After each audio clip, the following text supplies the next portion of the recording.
Everyone, কেমন আছো তোমরা সবাই? আশা করছি সকলে ভালো আছো এবং সুস্থ আছো। তোমাদের আশীর্বাদে আর ভালোবাসায় আমরা প্রত্যেকে ভালো আছি। এখন বিকেল 4:30 মতো বাজে আর আজকের ভিডিওটা আমি এখন থেকেই শুরু করছি। আশা করব তোমরাও ভিডিওটার শেষ পর্যন্ত আমার সঙ্গে থাকবে। ছাদে যে সমস্ত জামা কাপড়গুলো শুকাতে দেওয়া ছিল সেগুলো আমি তুলে এনে সুন্দর করে গুছিয়ে নিয়েছি আর এখন আমি আলমারিটার মধ্যে তুলে রাখছি। আমাদের প্রতিদিনের ব্যবহার করা জামা কাপড়গুলো এই আলমারিটার মধ্যেই রাখা হয়। চলো এবার এক এক করে বিকেলের সমস্ত কাজগুলো সেরে ফেলি। আমাদের এখানে ঠান্ডাটা তো খুব বেশি, তাই শুধু পর্দা দিলেই হয় না, পর্দার উপর থেকে প্রত্যেক দিনই একটা করে চাদর এইভাবে পর্দার সাথে অ্যাটাচ করে দিতে হয়, যাতে করে ঠান্ডার থেকে আরেকটু হলেও রেহাই পাওয়া যায়। সকালে যখন এই চাদরটা তুলি না, তখন মনে হয় এটা যেন একটা ভিজে চাদর, এতটাই ঠান্ডা হয়ে যায়। তবে শুধুমাত্র এই জানালাটার ক্ষেত্রেই নয়, প্রত্যেকটা জানালারই পর্দার সঙ্গে একটা আলাদা আলাদা চাদর অ্যাটাচ করে দেওয়া হয়, যাতে করে রুমটা তুলনামূলক কম ঠান্ডা হয়।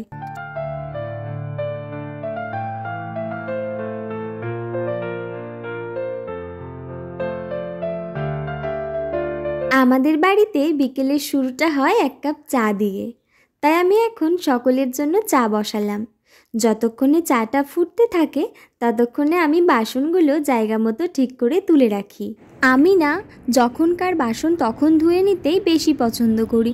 এই যেমন ধরো দুপুরে খাওয়া দাওয়ার পরে, রাত্রে খাওয়া দাওয়ার পরে অথবা রান্না বান্না সারার পরে যে সমস্ত বাসনগুলো থাকে আমি সঙ্গে সঙ্গে ধুয়ে তারপরেই অন্যান্য কাজে হাত লাগাই। না হলে বাসন পড়ে থাকলে না কেমন যেন মনে হয় অনেক বড় একটা কাজ পড়ে আছে, যেটা আমি এখনও করতে না পারলে আমার একদমই ভালো লাগছে না, তো একটা পিছু টান থেকে যায়। তোমাদের কার কার এমনটা হয় আমাকে কিন্তু অবশ্যই কমেন্ট করে জানাবে।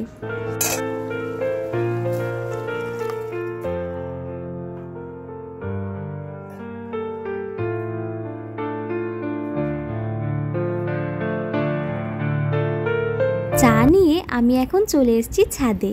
বাবা মা দুজনে ছাদেই ছিলেন, তাই ভাবলাম চা নিয়ে ছাদেই যাওয়া যাক, সকলে একসাথে বসে চা খাওয়া যাবে। বাবা ছাদে কিছু কাজকর্ম করছেন, তাই আমি ছাদেই চলে এলাম। কিছু কিছু মানুষ থাকে দেখেছো যারা কাজকর্ম ভীষণ পছন্দ করেন। বাবা হচ্ছে তেমনই একজন মানুষ, কাজ ছাড়া এক মুহূর্তও থাকতে পারেন না, খুঁজে খুঁজে উনি কাজ বের করেন। দেখো না এখন শীতকাল, কিন্তু উনি এখনই কুলার পেন্ট করা শুরু করে দিয়েছেন। আমরা তো খুব তাড়াতাড়ি বাড়ি যাচ্ছি আর বাড়ি থেকে ফেরার পরে গরমকাল পড়ে যাবে, তো তখন তো এই কুলারটার দরকারই পড়বে, তাই আগে থেকেই উনি পেন্ট করে রেখে দিচ্ছেন।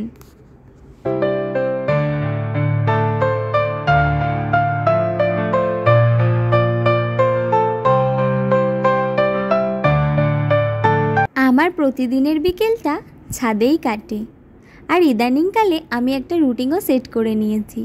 ছাদে প্রথম আধা ঘন্টা আমি জোর কদমে হাঁটাচলা করি আর পরের আধা ঘন্টা এক্সারসাইজ করি। এইভাবেই আমার বিকেলগুলো কাটে।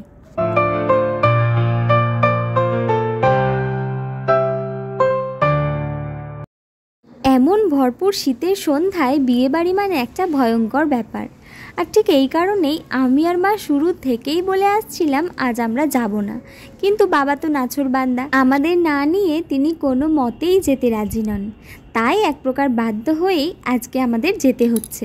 কিন্তু তাই বলে শাড়ি পরে যাওয়ার মতো দুঃসাহস আমরা আর দেখাতে পারলাম না, তাই এই স্যুটটা পরেই আমি রেডি হয়ে নিয়েছি।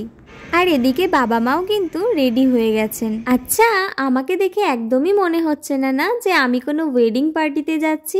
আসলে মনে হবেই বা কী করে, এমন তেল চিপচিপে মাথা আর নো মেকআপ লুক নিয়ে কজন মেয়ে বিয়ে বাড়ি যায় সেটা আমার সত্যিই জানা নেই। কিন্তু কি আর করা যাবে বলো, সকাল থেকে তো আমি জানতাম আমি বিয়ে বাড়ি যাব না, কিন্তু সন্ধে হতেই প্ল্যান চেঞ্জ হয়ে গেল, তাই আমাকে বাধ্য হয়ে এরকম তেল চিপচিপে মাথা আর নো মেকআপ লুক নিয়েই এখন বিয়েবাড়ির উদ্দেশ্যে রওনা দিতে হবে। আমাদের বাড়ি থেকে বিয়েবাড়ি খুব একটা দূরে না, ওই ধরো হাঁটা পথে 10 মিনিট মতো লাগবে। আমরা কিন্তু বিয়েবাড়ির উদ্দেশ্যে বেরিয়ে পড়েছি, কিন্তু একটুখানি অপেক্ষা করতে হবে আমাদের সামনের বাড়ির আঙ্কেল আন্টির জন্য, ওনারা এলে আমরা একসাথেই রওনা দেব।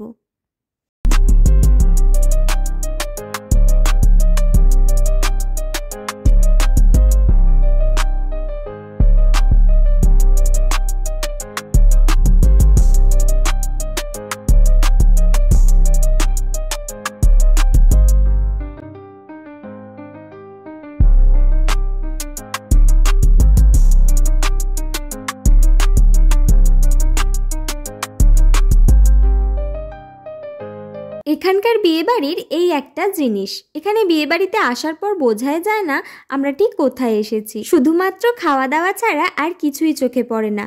কার বিয়ে, কেমন সেজেছে, কেমন ছেলে বা মেয়েকে দেখতে আজ অবধি জানতে পারলাম না। এখানে আসার পর থেকে যতগুলো বিয়েবাড়ি অ্যাটেন্ড করেছি তার বেশিরভাগ অভিজ্ঞতাই এমনটাই ছিল। আসলে আমার মনে হয় এখানকার বিয়েবাড়ির খাওয়া দাওয়া আর বিয়ে সম্পূর্ণ দুটো সেকশনে ভাগ করা থাকে, যার একটার সঙ্গে আরেকটার কোনো লিঙ্কই পাওয়া যায় না। আমাদের কলকাতা সাইডের বিয়েবাড়ি মানে ব্রাইড অথবা গ্রুমকে দেখার যে এক্সাইটমেন্ট, সেটা কিন্তু এখানে একদমই থাকে না। আর তাদের জন্য ভালোবেসে নিয়ে আসা উপহারটা প্যান্ডেলের মধ্যে থাকা একজন ভারপ্রাপ্ত মানুষকে দিয়ে যেতে হয়। যাই হোক, আর বেশি কথা বলে কাজ নেই, এবার ডাইরেক্ট খাবারের স্টলের দিকে চলে যাই। বুঝতেই পারছো আশা করি দেখে যে কতটা ভিড় হয়েছে এখানে।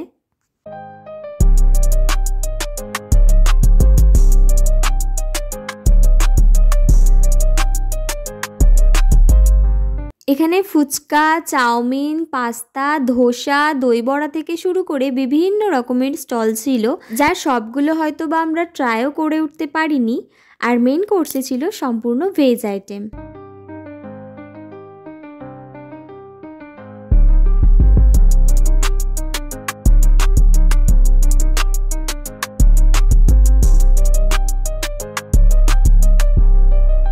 কিভাবে যে আমরা খাওয়া দাওয়া কমপ্লিট করলাম সেটা একমাত্র আমরাই জানি।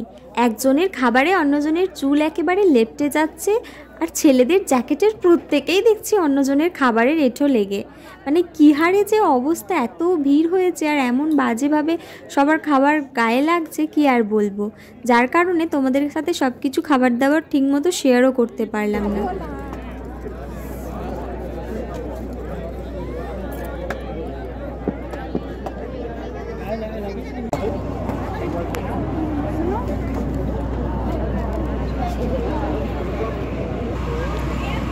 দেখো, আসবো না করছিলাম, সেই এসেও পড়লাম আর পেট পুড়ে খেয়েও নিলাম।